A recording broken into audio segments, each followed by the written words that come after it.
The temperature outside has just hit -20. The power grid snapped 3 hours ago.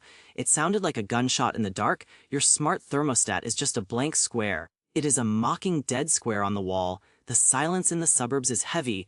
It is broken only by a neighbor's generator. That generator tells everyone where the loot is. You can see your breath in the living room. This is a very bad sign for survival. Every cloud of steam is water and heat lost. You are never getting that heat back. You have about 4 hours left. Before your house reaches thermal equilibrium, it will match the frozen hellscape outside. Your first instinct is to run to the backyard. You want to chop down the fence for fire. That instinct is wrong. That instinct is a trap. That instinct is the reason you will die. They will find your frozen corpse in the morning.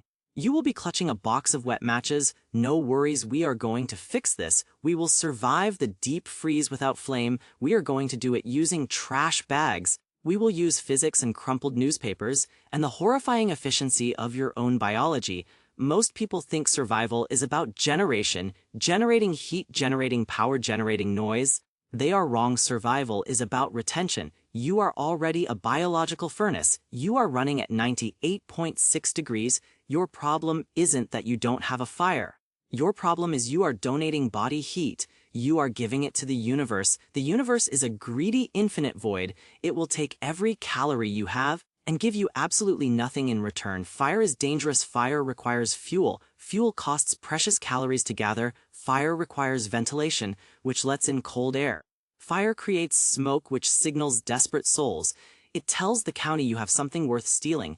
We are going to ignore fire entirely. We are going to focus on insulation. The first thing you need is the math. You need to understand the math of your death. You are losing heat through 4 assassins: conduction, radiation, and evaporation. Conduction is the floor sucking heat from feet. Convection is the draft stripping warm air. Radiation is your head acting like a chimney. Evaporation is your sweat turning into ice. To beat them, stop trying to heat your house. Your house is massive. It is thousands of cubic feet of dead air. Heating a room with a candle is useless. It is like boiling the ocean with a lighter. Stop it. You don't need to heat the room. You only need to heat the air touching skin. Step 1 is the trash protocol. Go to your kitchen and grab the garbage bags. The heavy-duty contractor bags are best, but cheap scented ones work if you double them. Most people layer clothes like the Michelin Man, but they forget the wind cut. If cold air penetrates your sweater, it is useless. You need a vapor barrier. You will make a survival vest out of trash bags.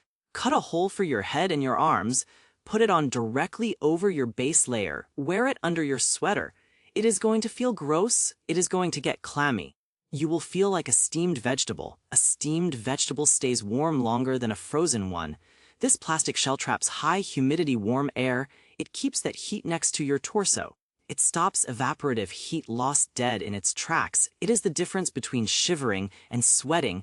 Now let's talk about your furniture. In a blackout, your bed is a death trap. A mattress on a frame allows cold air underneath. That is convection stealing your heat from below. You need to dismantle your living space.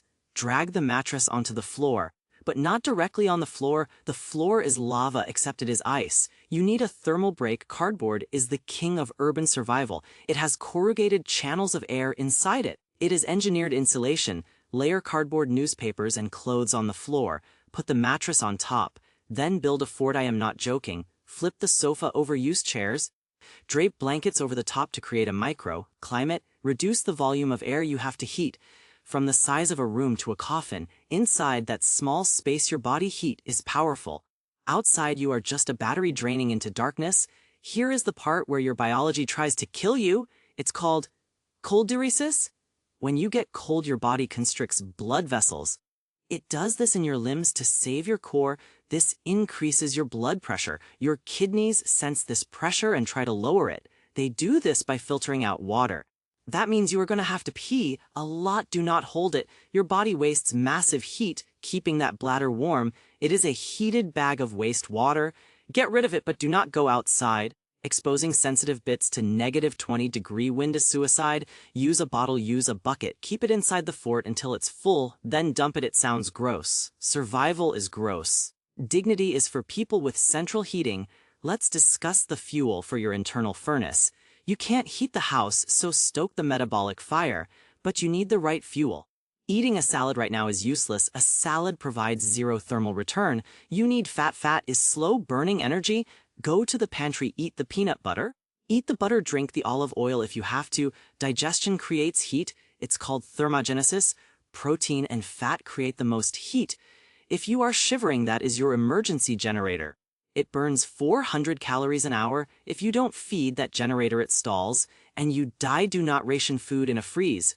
If you starve tonight to save a granola bar, you won't wake up to eat it tomorrow. Now we need to talk about psychological warfare. The gray man theory usually applies to blending in, but in a freeze it applies to looking dead. If you manage to get a heat source going, maybe a propane heater or a small wood stove, you become a beacon. Smoke is a "or rob me" sign, light is an invitation. You want your house to look frozen and dead. This is the frozen decoy strategy. Do not clear the snow off your walkway. Do not shovel the driveway. Let the snow pile up against the door. It actually acts as extra insulation, but more importantly, it tells the world nobody has left this house in days. If you have curtains, duct tape them to the wall, not just to stop drafts, but to block light. Block every single photon of light. If a looter walks by, he should see a tomb. He should not see a warm glow. Furthermore, use the ice to your advantage. If you are worried about intruders, make a hazard. Turn your entryway into a frozen trap. Pour water on your front steps. Let it freeze into a sheet of black ice. If someone tries to kick in your door, they are going to slip and break a hip. It's a passive defense system provided by nature. Inside, scatter crunchy debris near the doors, dry pasta, crushed cereal, glass ornaments. In a silent, snow-muffled world, the sound of a boot crushing cornflakes is loud. It sounds like a gunshot. It's a primitive alarm system that requires zero electricity, but the biggest danger isn't the looter, it is the umbolus. As hypothermia sets in, you get the stumbles, mumbles, fumbles, and grumbles. Your fine motor skills vanish. You won't be able to work a zipper. Your brain will start to lie to you. In the final stages, you will experience paradoxical undressing. Your blood vessels will suddenly blow open. Hot blood will rush to your skin. You will feel incredibly painfully hot. You will want to tear off your clothes. Rescue teams find bodies naked in the snow. Their clothes are folded neatly beside them. If you feel hot, do not take off gear. That is the engine blowing a gasket. That is the end. Finally, remember the rule of contact. If you are with a group, modesty is dead. You need to sleep in a pile. It's called the puppy pile. For a reason, human bodies are radiators. If you isolate yourself, you throw away heat. Zip 2 sleeping bags together, share body heat. If you are alone, you have to create a nest. Stuff your clothes with crumpled paper. Stuff your pant legs with dry leaves. You want to look like a pile of trash. The more volume you have, the more dead air. So forget the fireplace, put down the axe. Stop trying to fight the cold.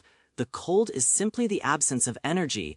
You cannot fight a void. You can only hoard what you have. Shrink your world, build your fort, wear your trash bag vest, eat the butter, turn your front porch into an ice rink, and your living room into a cardboard womb. When the sun comes up tomorrow morning, the people who tried to chop wood, they will be frozen statues. You will be the one climbing out. You will rise from your garbage pile, smelling terrible and looking ridiculous, but warm, alive, and ready to survive. The apocalypse doesn't care if you're brave. It only cares if you're insulated. Be insulated.